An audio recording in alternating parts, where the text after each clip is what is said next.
ಪಡೆಯಬೇಕು ಭೋಗ, ಬಾಳಿನಲ್ಲಿ ಸುಯೋಗ.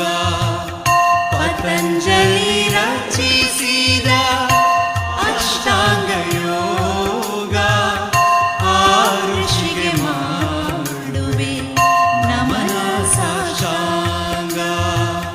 ಯಮದಲ್ಲಿ ಇರುವುದೇ ಅಹಿಂಸಾ ಸತ್ಯ, ಆಸ್ತೆಯ ಅಪರಿಗ್ರಹ ಬ್ರಹ್ಮಚರ್ಯ ಸೂತ್ರಗಳು.